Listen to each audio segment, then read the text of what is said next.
In this lesson, we're going to be updating the functionality of the app, connecting to a different endpoint and allowing the user to search by name. So they can enter in a name into the search field. When they click the name, they get their corresponding results. So they can enter in whatever name they want, and it's going to just return back whatever results are matching within the database. And once they get the results, they can click it and they can see more details.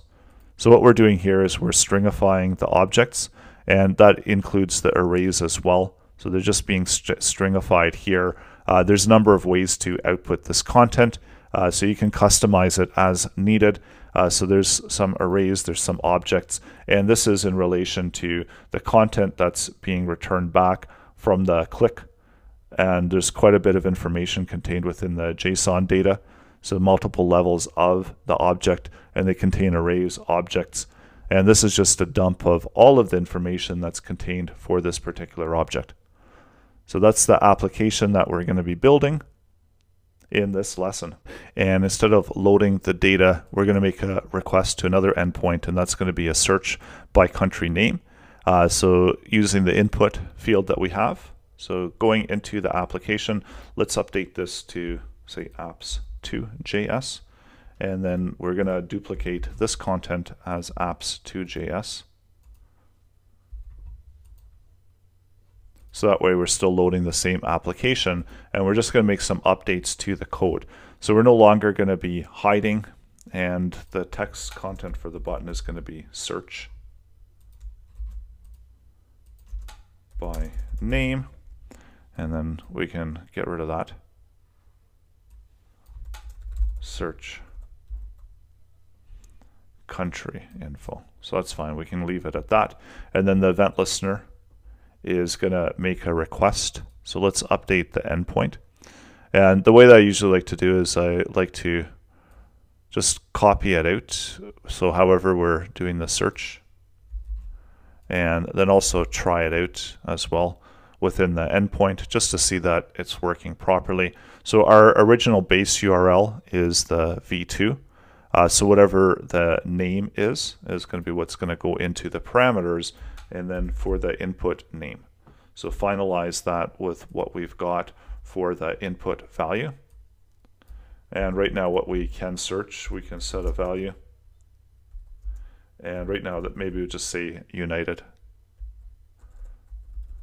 So that way we're creating the same type of search request that we're returning back here in the example, and then add to it whatever the input value is at the time. So that allows the user to make an update to the value.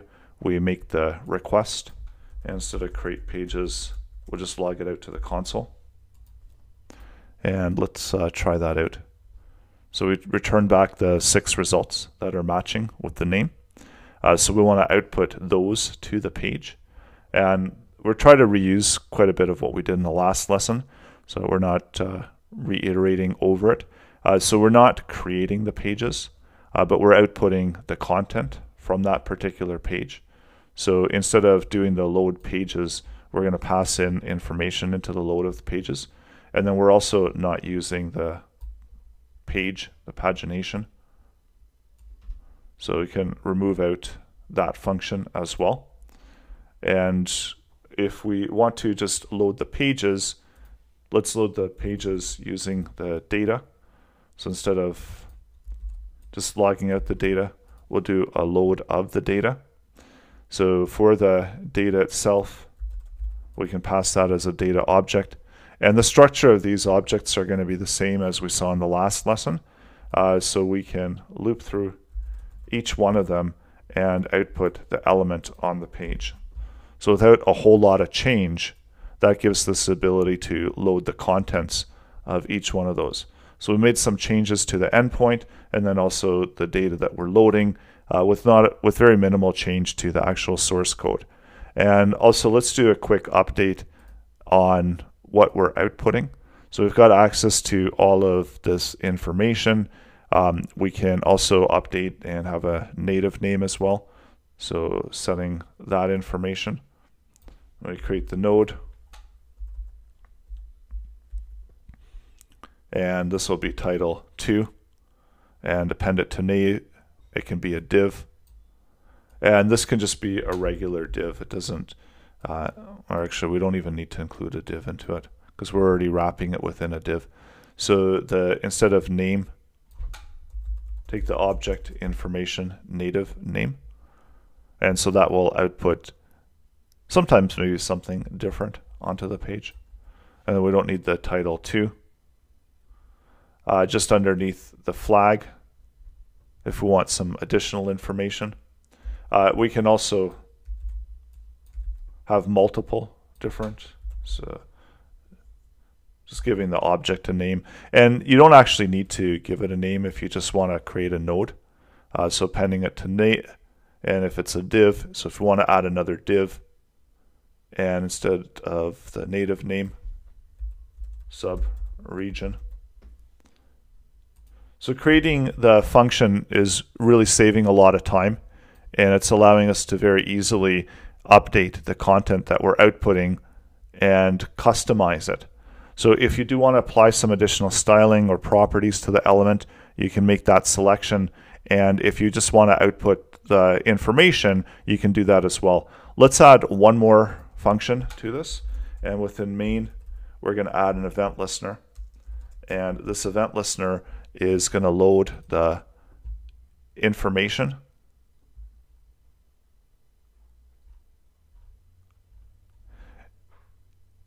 And because the search already returned back all of the object details, we can just pass over the object details that we have for this particular element, and we can build a new page from it. So we're adding an event listener. The event is going to be click. And whenever the page gets clicked, we can let it create a separate page. Yeah, let's get rid of that. So add the event listener and make a page and just pass through the data from the object. So when we do want to make a separate page of content, make a page, and this will load all of the page data. So we can actually load through and list out all of the existing values that we have within the properties. So because the data is going to be a large object, we can use the object methods and get the keys from the object, and setting up the object as data.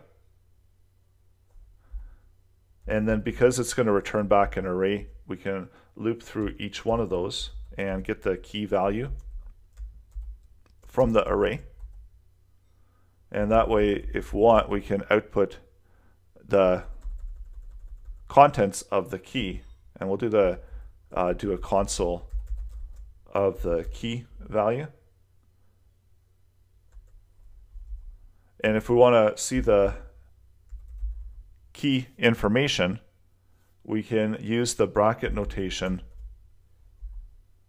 and using the data and specifying the key, that's going to return back the value. So this is the value, and that's going to be the object key. And that way we can prepare for what we want to output on the page, and then using that function that we were constructing, the content, we can easily construct that content. So now whenever I click it, and let me clear that, and we'll click it one more time, it loads through all of the values, so all of the properties. And then notice as well, some of them are going to be arrays. So we want to loop through those. So if they do have a length, then we want to loop through them. And then again, some of them are going to be objects.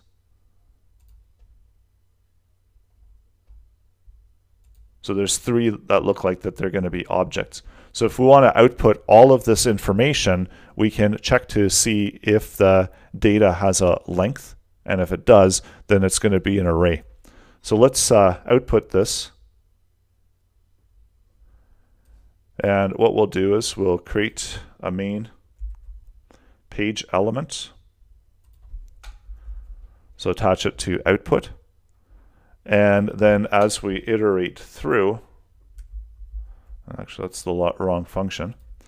So create the main page object using the function.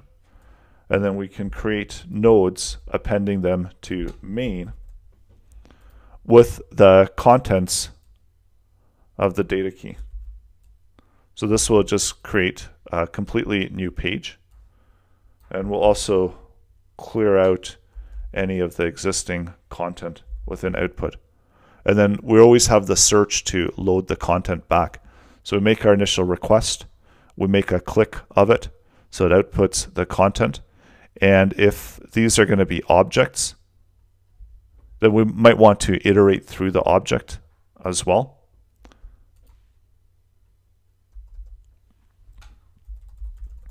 So let's create a separate function called object outputter, and this is going to take in whatever the object value is. So copying that information, and then we'll use the object outputter to output the values of data. And now that we can pass in an object instead of data, this will be object.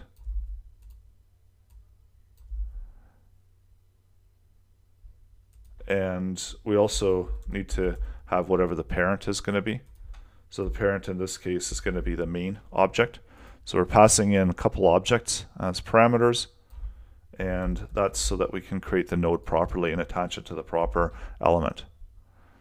So that means that if the key is an object, so if type of data key is equal to object, then we're going to actually send it in through here. And that's going to be whatever the current object value is. Else, it's just going to create a node.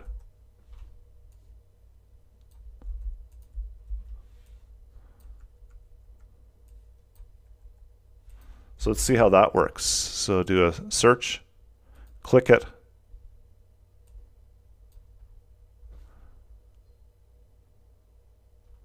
so it looked like we did have an issue there of the content that we passed.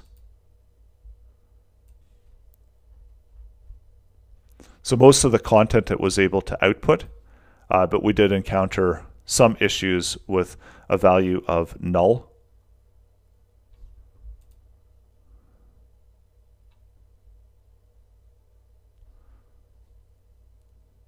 So we'll output this into the console first, and we'll continue to just create the nodes and do some debugging. So do a block comment toggle, and also we're going to output into the console the data type. So there might have been a reason for that it's not being returned back, and check the data types.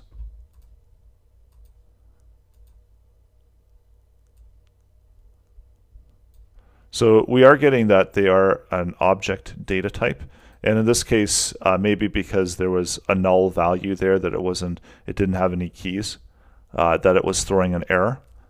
So there's a number of options that you have for that.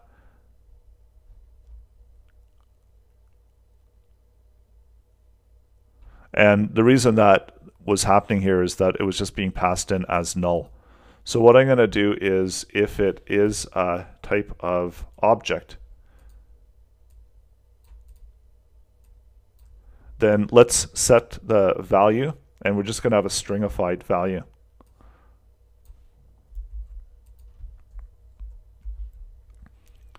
So if, and we'll set a variable of value, and this is whatever the value of the object is. and we'll update this value. So if it is a value, then let's take value and use JSON stringify to stringify that value. So it'll output a stringified version of the value. And then when we create the node, we're just going to use whatever we've got for value.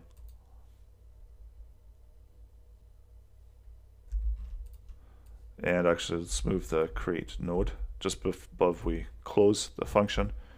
Do some indents there. So try that one more time.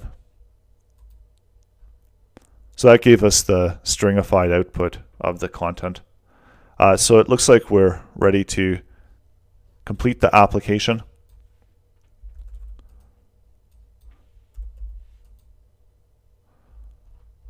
So we see we can do a search, return back information. We'll want to have the hovering effect over the elements. So let's add to box hover. And if we hover, we'll just update the background color to be slightly off-white. And also let's update the cursor to a pointer. So now whenever we hover over it, get this type of effect. Also for the output, just create a class called info. And I'll copy some of the styling properties from there. Let's also update the font size. So setting a margin, we won't need the cursor. And apply the class of info to the main parent.